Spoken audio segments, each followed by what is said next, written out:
نحمده ونصلي ونسلم على رسوله الكريم اما بعد فاعوذ بالله من الشيطان الرجيم بسم الله الرحمن الرحيم رب اشرح لي صدري ويسر لي امري واحلل عقدة من لساني يفقهوا قولي ربي زدني علما۔ محترم سامعین اکرام، السلام علیکم ورحمۃ اللہ وبرکاتہ۔ آپ تمام ساتھیوں کو الضحیٰ ٹی وی چینل پر خوش آمدید کہتا ہوں۔ محترم سامعین اکرام، ہم اپنے قرآن مجید سمجھنے سمجھانے کے سلسلے کو آگے بڑھاتے ہوئے آج میں آپ حضرات کے سامنے سب سے پہلے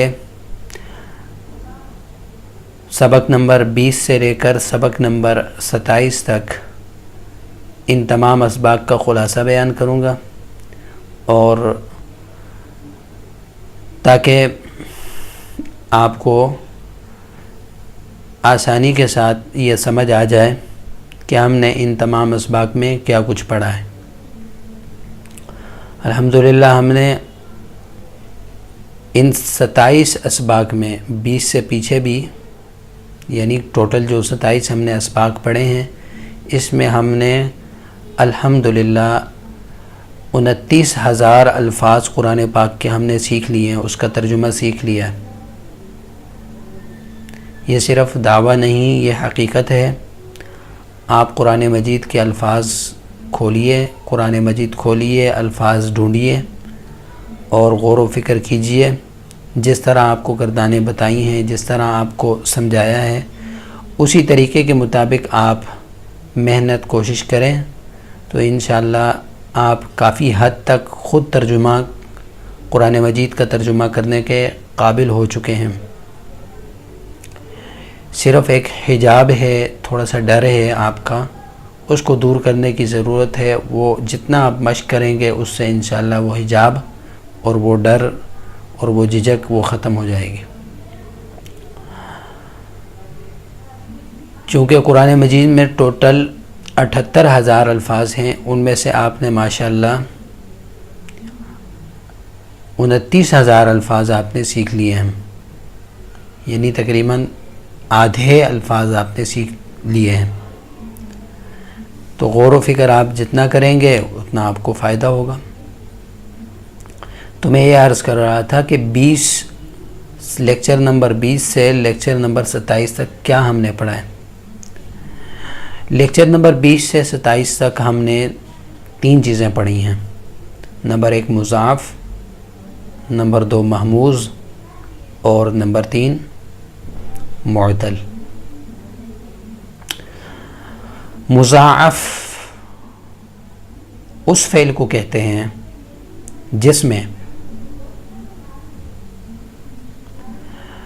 کوئی حرف مکرر ہو کر آئے، 2 مرتبہ آئے، دگنا ہو کر آئے، جیسے مدہ اصل میں تھا مددا، مددا آخر میں دال 2 مرتبہ ہے۔ عزا اصل میں ہے عزازا، آخر میں زا 2 مرتبہ ہے۔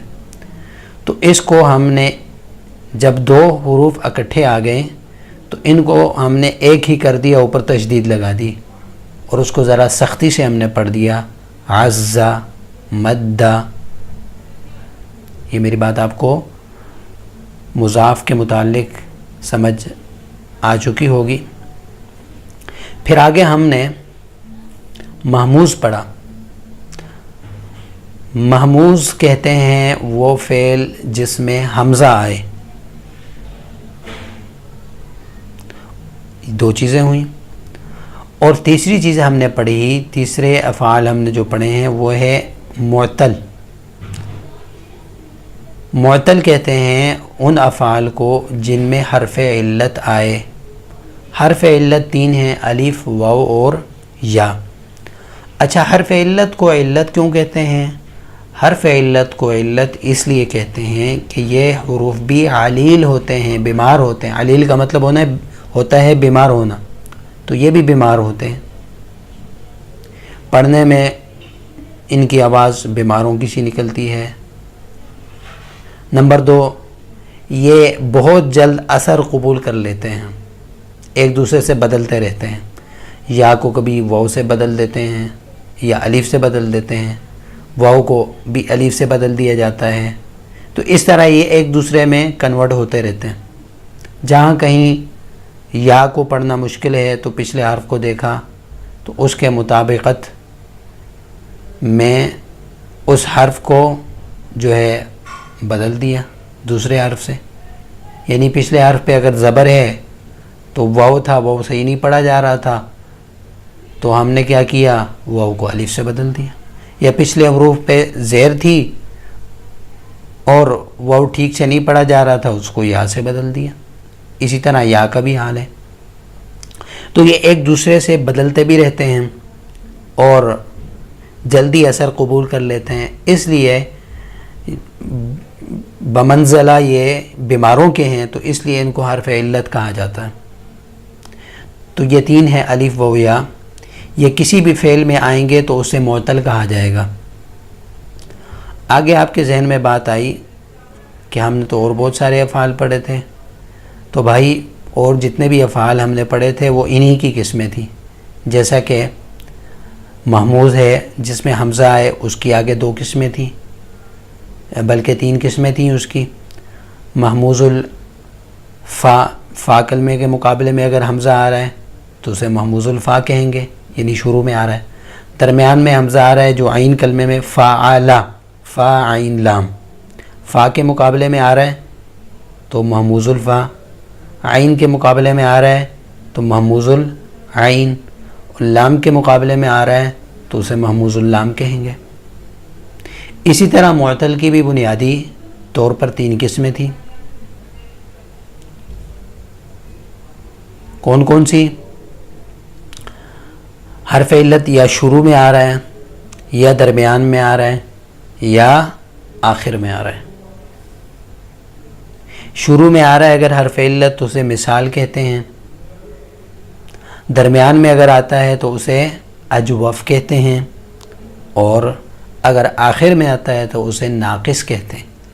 آگے ان تینوں کی بھی پھر 2 قسمیں تھیں, یعنی مثال, معطل اجوف اور معطل ناقص. ان کی بھی 3 قسمیں تھیں.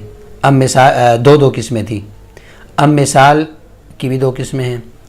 مثال یعنی حرف علت شروع میں آ رہا ہے, یا تو وہ واو ہے یا یا ہے.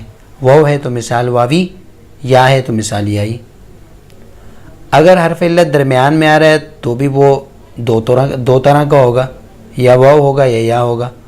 واو ہوگا تو اسے اجوف واوی کہیں گے, اگر یا ہوگا تو اسے اجوف یائی کہیں گے. پھر ناقص میں چلے جاتے ہیں تو ناقص میں بھی یہی صورتحال تھی. اگر آخر میں جو حرف علت آ رہا ہے یا واو ہوگا یا ہوگا. واو ہونے کی صورت میں اسے ناقص واوی کہیں گے, اور یا ہونے کی صورت میں اسے ناقص یائی کہیں گے. تو یہ ان تمام لیکچر نمبر 20 سے لے کر لیکچر نمبر 27 تک کا خلاصہ تھا جو آپ حضرات کے سامنے بیان کیا, اور یہی کچھ ان تمام لیکچر میں آپ کو بتایا تھا. ان کی تمام گردانیں بھی آپ کو بتلائی تھیں. تو اس کو دوبارہ آپ سمجھ لیجئے, اس کو دوبارہ سن لیجئے.